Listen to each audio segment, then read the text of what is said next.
भगवान श्री कृष्ण और रुक्मिणी का जब विवाह संपन्न हो गया तो ये दोनों अधिक दिनों तक साथ नहीं रह पाए।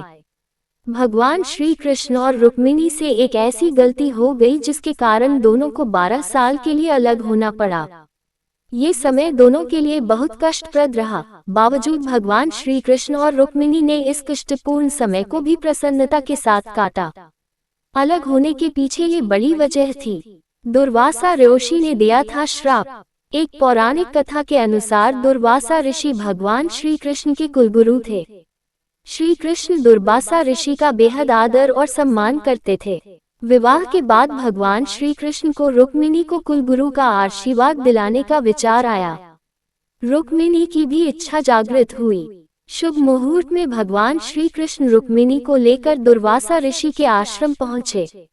दुर्वासा ऋषि का आश्रम द्वारका से कुछ दूरी पर स्थित है।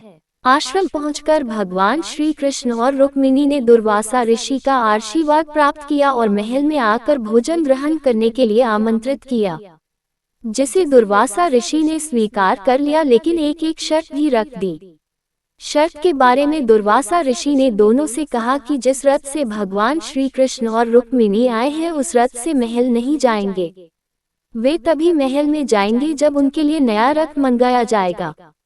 भगवान श्री कृष्ण ने रुक्मिणी के मुख की तरफ देखा और दुर्वासा ऋषि के सम्मुख हाथ जोड़कर कहा कि गुरुवर, जैसा आप चाहते हैं वैसा ही होगा। आपके लिए अभी नए रथ का प्रबंध करता हूँ। भगवान ने नए रथ का प्रबंध कर दिया, लेकिन एक ही रथ होने की वजह से भगवान कृष्ण ने रथ के दोनों घोड़ों को निकाल दिया और उनकी जगह श्री कृष्ण और रुक्मिणी स्वयं रथ में जुट गए। दोनों मिलकर खींचा दुर्वासा ऋषि का रथ।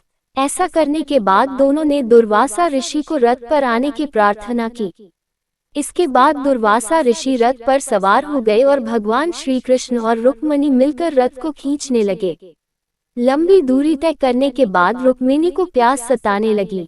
भगवान ने रुक्मिणी को धैर्य रखने के लिए कहा और बोले कि कुछ दूर और रथ को खींच लो, इसके बाद महल आ जाएगा। लेकिन रुक्मिणी का गला सूखने लगा और वे परेशान होने लगी। तब भगवान कृष्ण ने रुक्मिणी की प्यास बुझाने के लिए जमीन पर अपने पैर का अंगूठा मारा, जिससे जल का स्रोत फूट पड़ा। धरती से गंगाजल की धारा फूट पड़ी, जिससे रुक्मिणी ने अपनी प्यास शांत की। इसके बाद रुक्मिणी ने भगवान कृष्ण से भी थोड़ा जल पीने का आग्रह किया। भगवान श्री कृष्ण ने भी जल ग्रहण कर लिया। तपस्या से दूर हुआ श्राप। इस घटना से दुर्वासा ऋषि बेहद नाराज हो गए।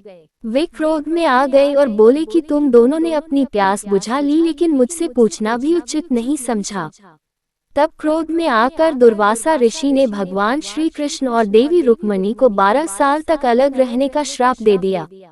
इस शाप से दोनों को बहुत दुख हुआ। शाप के कारण भगवान श्री कृष्ण और रुक्मिणी को अलग होना पड़ गया।